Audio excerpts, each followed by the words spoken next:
rekan-rekan pers, kami pikir terkait dengan proses pengurusan dokumen perjalanan untuk keluar maupun masuk ke Timika. Pada kesempatan yang baik ini, kami meminta maaf kepada warga masyarakat Kota Timika yang sedang melaksanakan atau mengurus dokumen perjalanannya. Penerapan ini tidak dalam rangka untuk menyusahkan atau mempersulit siapapun. Kami hanya melaksanakan sesuai dengan kriteria yang ditentukan oleh tim gugus tugas percepatan penanganan COVID-19 nasional. Yang mana di masa new normal ini, protokol kesehatanlah yang diperketat. Oleh sebab itu, kami coba untuk melakukan evaluasi setelah ditetapkannya Instruksi Bupati Mimika nomor 6 tahun 2020, di mana salah satu poin yang mengatur tentang persyaratan bagi pelaku perjalanan yang akan datang maupun yang akan keluar dari Timika, tidak dalam rangka untuk mempersulit para calon penumpang atau calon pelaku perjalanan. Namun, fakta membuktikan bahwa kasus COVID-19 di Mimika, di Papua, bahkan di Indonesia, itu sangat dipengaruhi karena pergerakan pelaku perjalanan.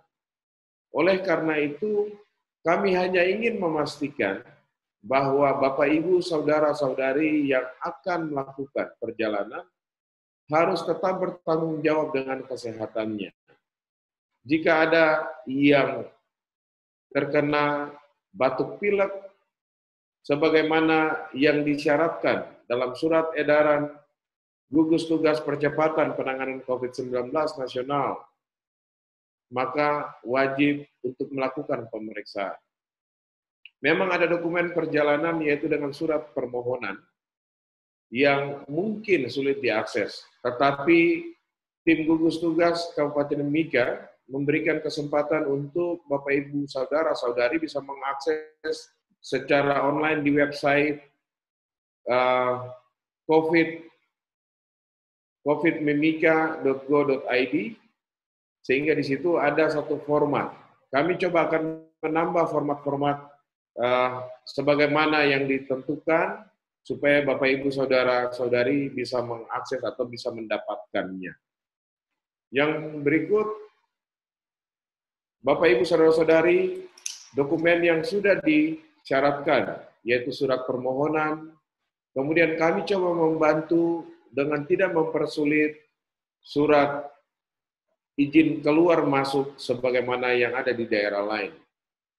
Yaitu, kalau sebenarnya bukan penduduk Mimika, maka kewajibannya adalah meminta surat izin keluar masuk atau SIKM itu dari tempat asalnya. Tetapi di sini di Timika, tim gugus tugas mencoba untuk meminta surat pengantar dari kelurahan di mana orang tersebut atau pemohon itu tinggal. Jadi surat pengantarnya cukup dari domisili Timika saja, tidak usah dari tempat asalnya. Ini salah satu langkah untuk mempermudah pelaku perjalanan. Kemudian untuk melakukan pemeriksaan. Kalau kita membaca dalam surat edaran Gugus Tugas Nasional, yang harus dilakukan yaitu PCR, pemeriksaan PCR. Yang berlaku, masa berlakunya adalah 7 hari. Sementara untuk tes cepat antibodi atau yang dikenal dengan rapid test COVID-19 itu hanya masa berlakunya adalah 3 hari. Namun tim gugus tugas percepatan penanganan COVID-19 Kabupaten Mimika mengambil kebijakan yaitu untuk rapid test maupun PCR masa berlakunya sama, yaitu 7 hari. Mengapa demikian? Karena kami coba untuk menyamakan dengan data kasus yang ada di Timika, yaitu rata-rata masa inkubasi COVID-19 di Mimika itu adalah 7,9 hari. Inilah sebenarnya sebagai pertimbangan kenapa surat keterangan sehat yang mana masa berlaku khusus untuk rapid test adalah 7 hari. Di daerah lain berlaku hanya 3 hari. Inilah bagian bagaimana keberpihakan tim gugus tugas di Kabupaten Mika kepada para pelaku perjalanan. Satu hal juga, kalau mungkin di hari kemarin, Bapak Ibu para pelaku yang akan melakukan perjalanan, ini kesulitan untuk mengakses nomor-nomor telepon, tetapi di hari ini sudah ada 2 nomor telepon yang disediakan untuk Bapak Ibu bisa melakukan konsultasi atau boleh menyampaikan pertanyaan jika terkait dengan masalah persyaratan. Nomor telepon yang tersedia coba dibagi menjadi 2, yaitu untuk kepentingan institusi atau lembaga. Jika secara kolektif para pelaku perjalanan ini harus melakukan keberangkatan keluar Timika. Dan juga ada nomor telepon yang disiapkan untuk individu atau keluarga. Nah, kami akan menyampaikan nomor-nomor telepon ini yang mana Bapak Ibu bisa menelpon dan cukup mengupload dokumen.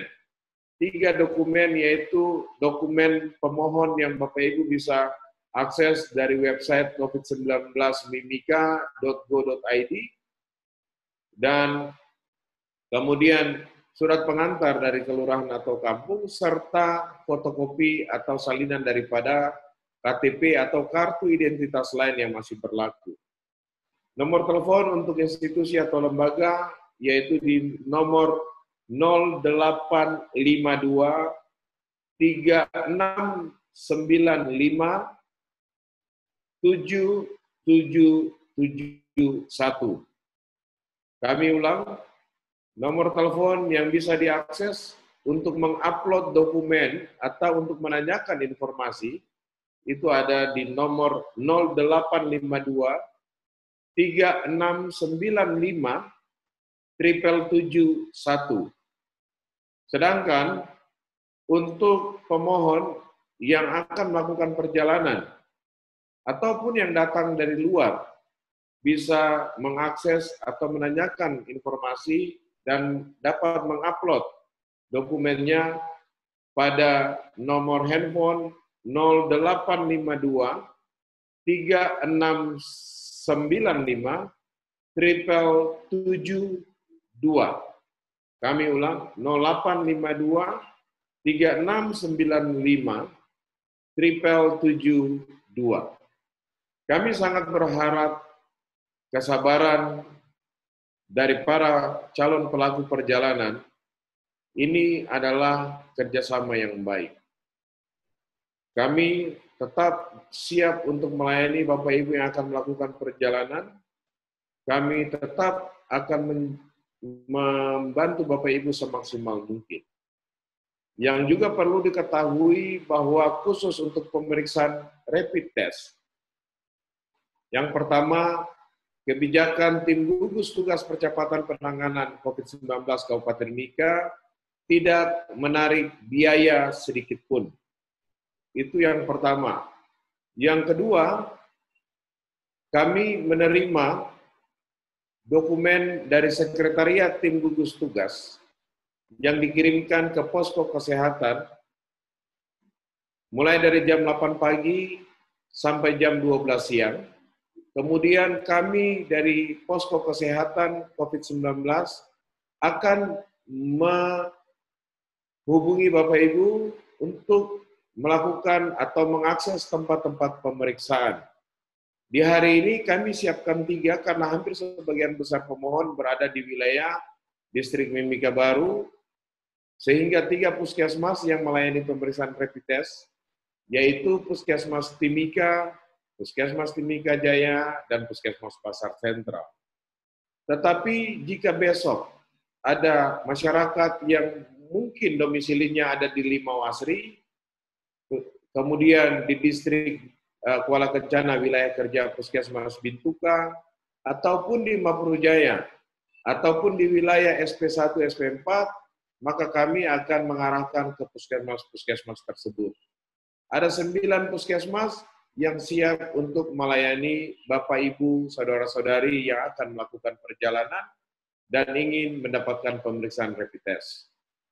Karena pelayanan kesehatan di masa COVID-19 ini sangat penting juga kepada masyarakat yang terutama sedang atau dalam mengikuti program kesehatan masyarakat esensial, maka pelayanan khusus untuk COVID-19 kami akan mulai dalam beberapa hari ini, yaitu mulai pukul 2 atau 14.00 sampai jam 17.00. Setelah itu data Bapak Ibu akan kami terima di posko kesehatan, dilaporkan oleh puskesmas, oleh masing-masing dokter penanggung jawab di puskesmas, yang selanjutnya akan kami proses sebagai surat keterangan kesehatan.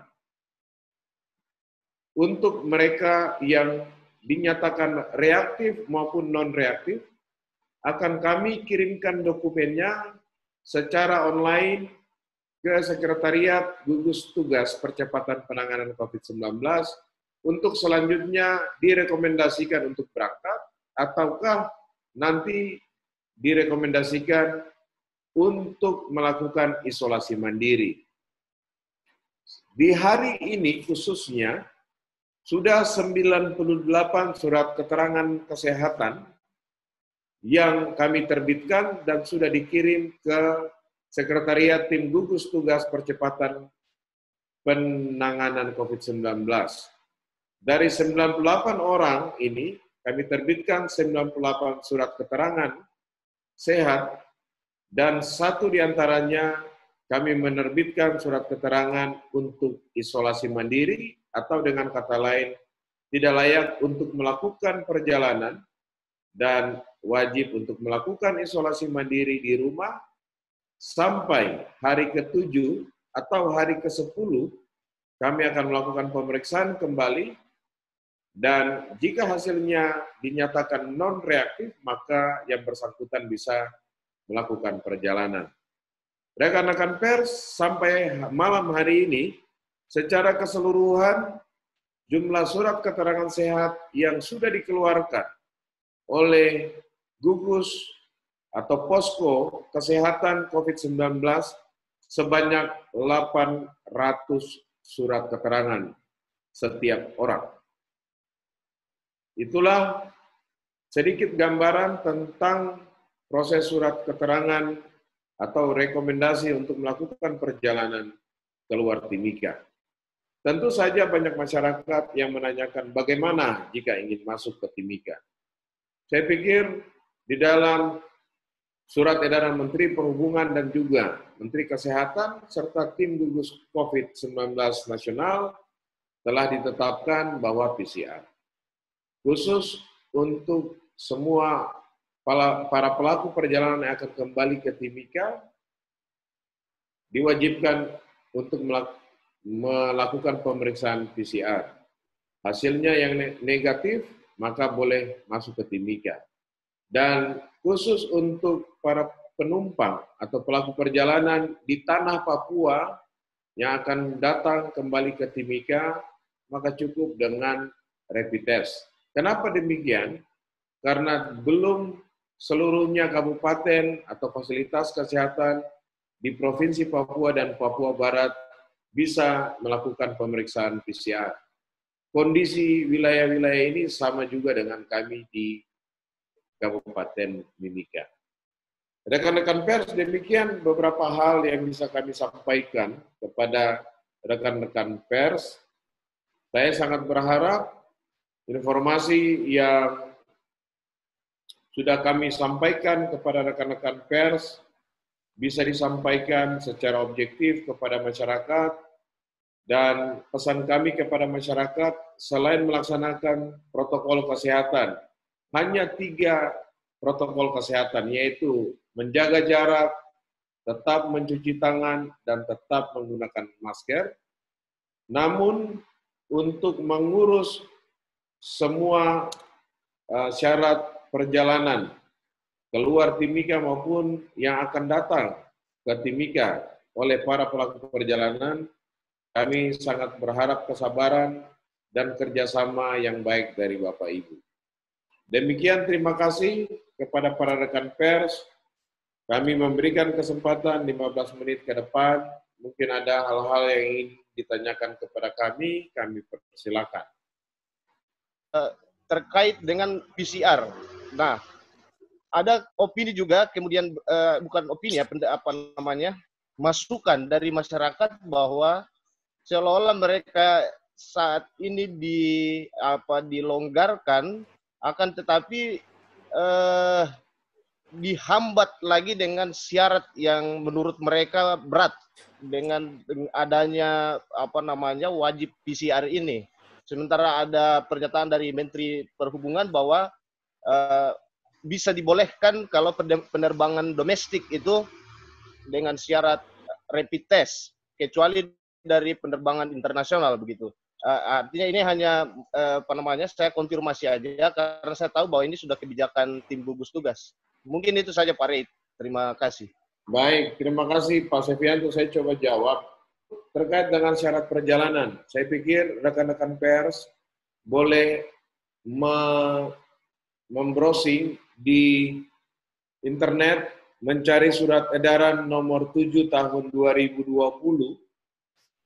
surat edaran gugus tugas percepatan penanganan COVID-19 nasional, itu tidak ada yang hanya kriterianya PCR jika penerbangan internasional. Di sini secara jelas, bahkan lebih ketat, pelaku perjalanan yang disebut dalam surat edaran ini, disebut dengan influenza like illness, ILI, atau batuk pilek itu, tidak boleh terbang. Nanti rekan-rekan pers boleh lihat di sini, baik penerbangan domestik maupun penerbangan internasional wajib dengan PCR. Silakan dicari, ini baru ditetapkan tanggal 8 Juni 2020. Kebijakan dari tim gugus tugas Kabupaten Mimika justru melonggarkan dengan rapid test dengan masa berlakunya adalah 7 hari. Kalau di dalam surat edaran ini hanya 3 hari. Kita tahu bahwa kondisi hari ini kondisi wabah. Kami sangat berharap kerjasama yang baik dari pelaku perjalanan, apalagi maskapai juga ingin memberikan pelayanan, tetapi mereka juga tetap memperhatikan protokol kesehatan.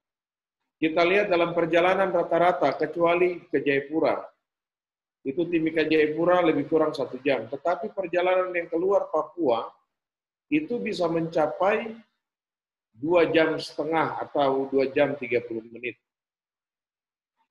Sementara dengan banyaknya orang dalam suatu ruangan tertutup, itu rata-rata hanya boleh diperkenankan sampai batas maksimal 1 jam. Salah satu kriteria ODP adalah mereka yang punya gejala dan bersama-sama dengan orang yang terkonfirmasi positif dari wilayah transmisi lokal lebih dari 1 jam, itu ditetapkan sebagai ODP. Ini yang harus para pelaku perjalanan memahami ini. Kami tidak punya niat sama sekali untuk mempersulit. Kesabaran itulah sebenarnya kerjasama yang baik dengan tim gugus tugas, antara tim gugus tugas COVID dengan para pelaku perjalanan. Kemudian opini yang ada di media sosial yang berkembang dimanapun. Di negara manapun belum mendapat model bagaimana sih penanganan COVID-19. Semua jurnal yang ditulis itu semua masih uji coba dan belum bisa diambil kesimpulannya. Jadi konklusi karena belum bisa membuktikan data yang berbasis bukti. Polanya masih tetap berubah antar satu wilayah lain, antar negara satu dan negara yang lain. Jadi disitulah keberadaan tim gugus tugas untuk menyampaikan situasi dan kondisi yang sebenarnya. Mungkin masyarakat mulai bosan mendengar kasus yang setiap hari, pesan yang setiap hari disampaikan. Tapi itulah tugas kami. Sama juga dengan ajakan ayo ke Posyandu. yang didengungkan dari tahun 80 sampai hari ini.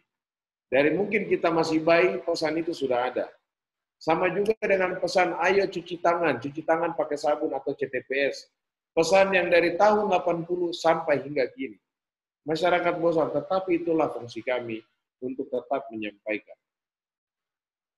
Sebagai bentuk promosi, tetapi sebagai bentuk pencegahan, termasuk fakta-fakta lapangan sesuai karakteristik yang ada di Mimika.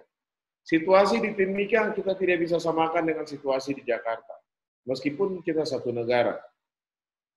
Oleh karena apa? Karena penyakit di Jakarta yang mendominasi adalah penyakit tidak menular. Di Timika adalah penyakit menular, malaria merupakan penyakit terbanyak. Inilah yang kami harap masyarakat harus bijak menggunakan informasi referensi untuk mengambil keputusan. Referensi itu adalah sebenarnya untuk membuat bagaimana kita lebih meningkatkan kewaspadaan kita. Bukan referensi yang kita terima kemudian itu sebagai hal untuk kita tidak menjadi percaya. Yang berikut untuk pemeriksaan positif PCR. Kami di Mimika, setelah kasus dinyatakan positif, maka tim Rumah Sakit Umum Daerah Mimika akan menghubungi pasien itu secara langsung ataupun dan tim PE yang melakukan kontak tracing untuk menghubungi pasien. Jadi pasiennya tidak dijemput. Pasiennya diminta untuk datang berkunjung ke RSUD Mimika, kemudian setelah sampai di sana akan disampaikan hasilnya. Itu adalah protokol yang dipakai oleh RSUD Mimika dan juga kami di Dinas Kesehatan, terutama tim penyelidikan epidemiologi. Mungkin itu Pak Sevianto. Ya, halo Pre, selamat malam. Ya, malam. Halo Pre. Ya, ya. Halo, terkait dengan, ya saya sudah mulai Pre. Pre, yang pertama terkait dengan pengurusan surat keterangan. Ya. Halo, Pre, selamat malam. Halo. Lanjut. Ya, ini kan sudah ada tadi Pre, kalau tidak salah, kalau ini izin keberangkatan itu, permohonan rapid. Ya, dari jumlah ini, apakah memang semua sudah melakukan rapid test? Itu yang Betul. pertama. Yang kedua, berapa jumlah yang kemarin itu data yang di saya itu kemarin ada 634, kemudian 9 di cancel karena positif. Ya. Ya, kalau sampai dengan malam ini berapa yang sudah yang positif dinyatakan positif rapid sehingga mereka tidak diperbolehkan berangkat? Kemudian yang paling penting juga bahwa tujuan terbanyak untuk keberangkatan itu apakah tertulis juga dalam surat permohonan itu ataukah mungkin diketahui oleh tim gugus tugas? Kemudian mereka yang berangkat ini apakah kebanyakan instansi pemerintah atau mungkin masyarakat? Oke. Baik, terima kasih Bung Ronald. Saya coba jawab terkait dengan pelaku perjalanan. Di hari ini ada 98 yang kita urus, khusus hari ini. Dan di hari ini dari 98 ada 1 orang yang dinyatakan tidak layak. Berarti secara keseluruhan sudah 804 orang. Dan yang melakukan pemeriksaan dan mereka yang melakukan pemeriksaan kami keluarkan surat keterangan. Berarti secara keseluruhan ada 7 orang ditambah 1 orang yang hari ini yang sebenarnya tidak layak untuk melakukan perjalanan karena ditemukan mereka antibodinya positif dengan COVID-19. Terus, apakah yang melakukan perjalanan hampir sebagian besar instansi pemerintah ataukah yang lain? 95% adalah urusan pribadi. Dan tentu saja, mau tidak mau kebijakan tim gugus COVID untuk pelaku perjalanan keberpihakannya sangat besar. Yang pertama, tidak ada biaya sedikit pun yang ditarik. Yang kedua, reagen rapid test kami itu diperuntukkan untuk semua penduduk Mimika yang tidak melakukan pelaku perjalanan dan mereka yang sudah ditetapkan ODP, OTG, dan PDP. Tetapi karena keberpihakan masyarakat pada keberpihakan tim gugus tugas kepada pelaku perjalanan, akhirnya rapid test kami ini yang sudah kami hitung untuk kepentingan, teman-teman bisa hitung ada 1.823 di malam hari ini yang nanti akan kami gunakan untuk ODP, PDP, OTG. Tetapi pada akhirnya kami harus memprepare sekitar 1.500 untuk pelaku perjalanan. Apakah itu bukan bagian keberpihakan tim gugus tugas? Apakah itu bukan bagian keberpihakan pemerintah Kabupaten Mimika kepada para pelaku perjalanan? Yang mana reagen yang sudah dijatakan untuk ODP, OTG, PDP, dan keluarga yang memiliki kontak erat, itu diberikan juga kepada para pelaku perjalanan. Oleh karena itu, kami berharap kerjasama yang baik. Itu menjadi modal utama untuk kita bisa memproses ini dengan lancar. Hampir sebagian besar ini melakukan perjalanan dengan kota tujuan, yaitu Makassar, kemudian ada beberapa yang ke Surabaya, dan juga Jakarta. Teman-teman pers, saya pikir demikian.